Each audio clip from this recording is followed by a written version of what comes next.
আসসালামু আলাইকুম শিক্ষার্থীবৃন্দ। আশা করি ভালো আছো।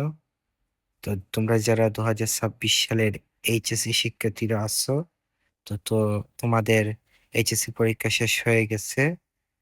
তো এখন তোমাদের বিশ্ববিদ্যালয়ে ভর্তি নিয়ে চিন্তা রয়েছে। অর্থাৎ তোমরা অনেকে আছো যারা জাতীয় বিশ্ববিদ্যালয়ে ভর্তি হতে চাও, অনেকে জানে না যে জাতীয় বিশ্ববিদ্যালয়ে কোন কোন বিষয়ে অনার্স করা হয়। তো আজকের এই ভিডিওতে আমরা জানবো কোন কোন বিষয়ে জাতীয় বিশ্ববিদ্যালয়ে অনার্স কমপ্লিট করা যায়।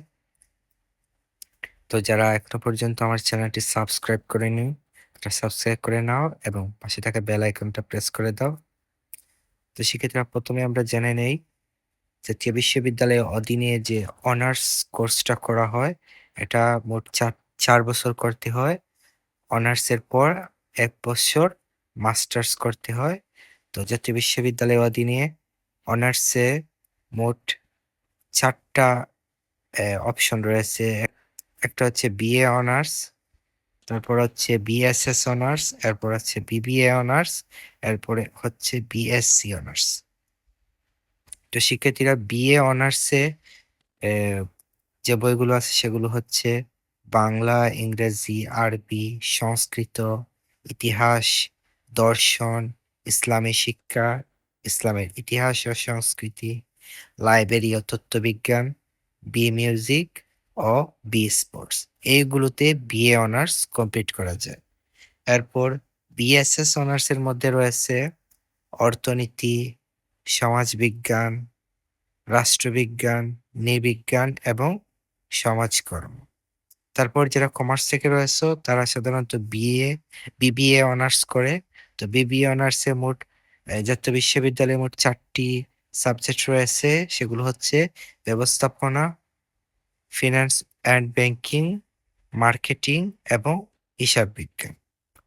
তারপর যারা সায়েন্স থেকে রয়েছে, অর্থাৎ ব্যাচেলর অফ সায়েন্স যারা করতে চায় বিএসসি, তাদের বইগুলো হচ্ছে রসায়ন, ভূগোল ও পরিবেশ, পদার্থবিজ্ঞান, পরিবেশ বিজ্ঞান, গণিত, মনোবিজ্ঞান, পরিসংখ্যান, মৃত্তিকা বিজ্ঞান, উদ্ভিদ বিজ্ঞান, গার্হস্থ্য অর্থনীতি, প্রাণীবিদ্যা এবং প্রাণ রসায়ন।